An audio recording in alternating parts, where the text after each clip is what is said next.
On August 20th, 2004, deep in the Uintas of northern Utah, a scout troop gathered for a camping trip near Garrett Lake.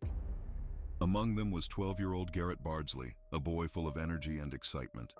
The mountain air was crisp, the water glassy, and the forest stretched endlessly in every direction. It was supposed to be an adventure. That morning, Garrett went with his father to fish along the lake.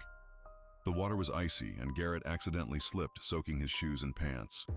His father told him to head back to camp, just a short walk through the forest, to change into dry clothes. Garrett laughed, nodded, and started back toward the tents. But something went wrong. Minutes passed, then more. Garrett never returned. His father retraced the path, calling his name. Only silence answered, silence that felt heavier with each passing second. He asked the scouts if Garrett had come through, but no one had seen him. The forest began to close in.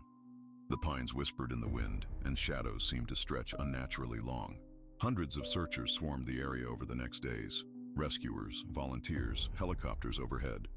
They combed every trail, every clearing, calling Garrett's name into the wilderness.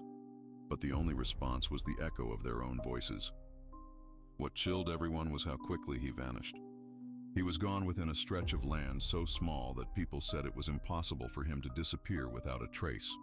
Tracks ended abruptly, as if he had simply stepped out of this world. No clothing, no belongings, no footprints, nothing.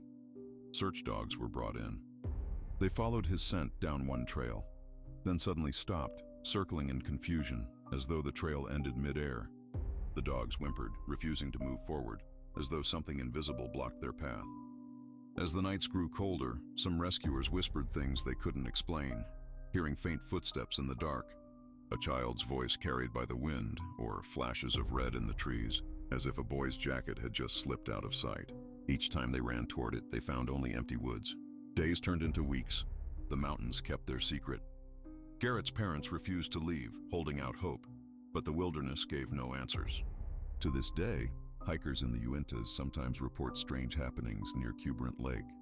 A boy's laughter echoing faintly through the trees, a small figure seen just out of reach, vanishing when approached.